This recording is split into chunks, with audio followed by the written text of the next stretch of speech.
I'm sure most of you have already probably guessed what all these couples have in common.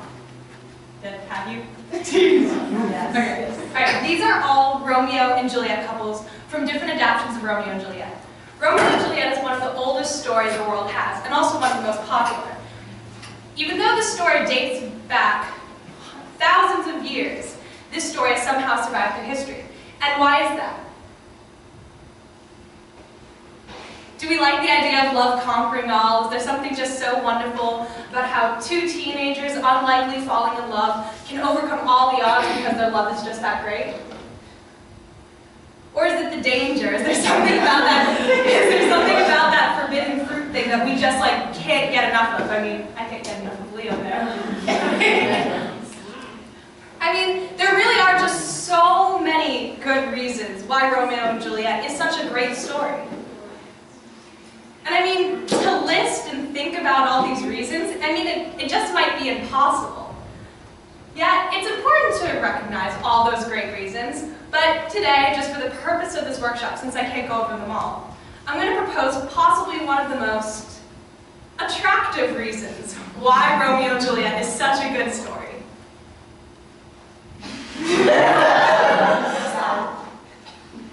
Storytelling! Sorry, it's not actually Robert Pattinson. But how Romeo and Juliet has been told throughout history has made it as good as it is. But specifically, the three parts are language, how it's connected to culture, and how it's influenced culture, and its marketability. But first, let's go over the basics of Romeo and Juliet. All right, hey, you! Hi! Would you mind reading that for me? Okay. Two households, both alike in dignity, in fair Verona, where we lay our... Wait, hold on. Could you do it with a little more? Okay.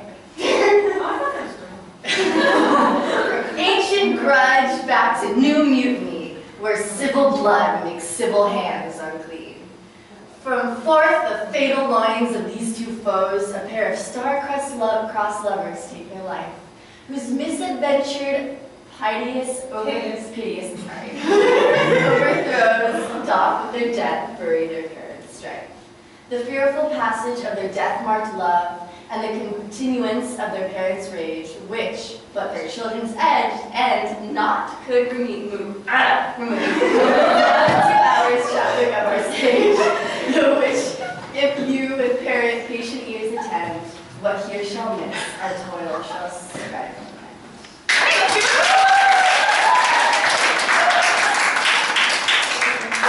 That was a really, really amazing reading. All right.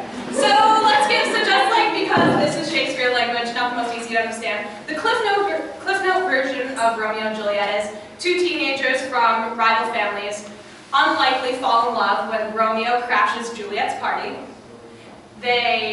Because they're forbidden to be together, they go to the help of the friar, who's not the guy who works at McDonald's, but Romeo's priest, and they get the help from Juliet's nurse to wed in secret. However, because through another series of unfortunate events that has very much to do with their star-crossedness, Romeo ends up killing Juliet's cousin and getting banished. They then have to fake their deaths to try to get back together, which ultimately leads them to act their actual deaths. So, the greatest love story of all time. But the first thing this story does really well, and I think you saw it in the highlighted words I gave, were like how effective the language is. And really, language is what makes a story so great, because stories really are language. For example, pretend I am in the 1900s. I'm a Parisian man. It's the start of the Bohemian era. Oh my God! Guess what? Guess what? My true love. My reason for existence. My oxygen. She's dead. Drink, my young one.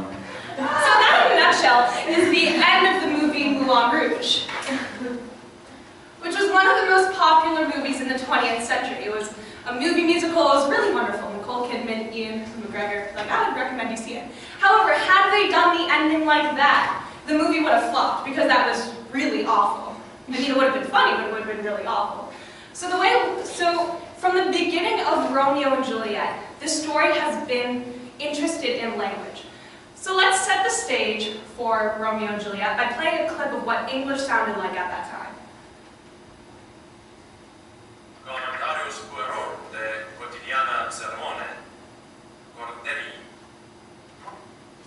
Alright, so that wasn't English, because English didn't exist then.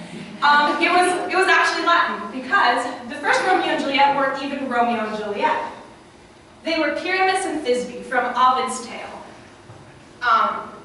And Pyramus and Thisbe takes place in Babylon, but has very much the same story.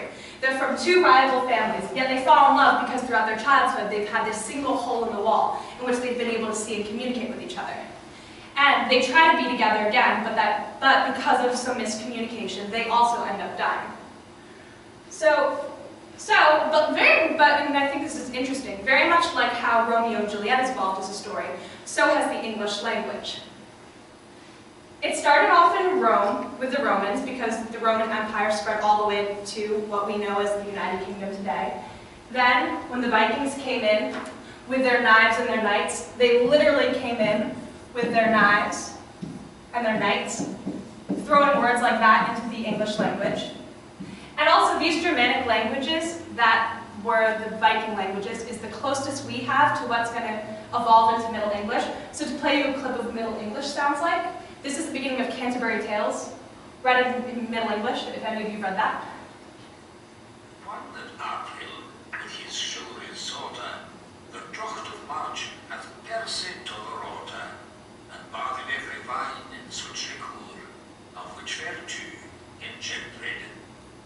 Alright, so like if you listen to that, you feel like you can almost understand what they're saying, but then it also kind of sounds like they're speaking underwater. So English still had like a really long way to go. So then, I would shake the screen. Okay. So the next big like revolution and evolution of English comes with the 100-Year War, where France and Britain have their battles. And because the French bring in a lot of words like government and parliament and justice, because as we can learn from the French revolutions, those were probably the only good words we even had to give to English. And then there's then Shakespeare who creates not only a plethora of words, but also 2 new letters, because in his time the English language only had 24 letters. We have the scientists who are inventing things so quickly, they literally need to come up with language to just so everyone else can figure out what they're doing. And then with the age of exploration, you have Britain expanding, and as they expand, they take on the new words from the native cultures, as well as also taking over the native cultures' lands and pillaging them with diseases. Then you have industrialization, and again, similar to how the scientists work, because new things like skyscrapers and elevators were being invented, you needed words to describe that. And lastly, we have the internet, which is probably like the most familiar evolution of language that we're all familiar with, because we're very much a part of that. But from the very beginning of storytelling,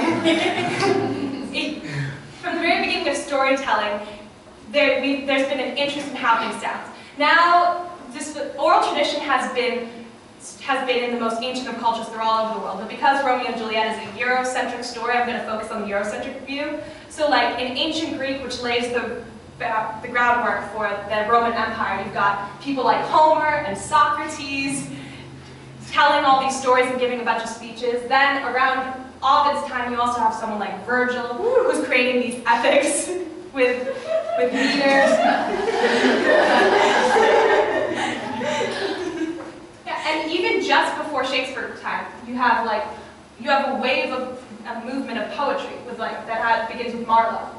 So there's always been this interest in how language sounds, and Shakespeare is no different.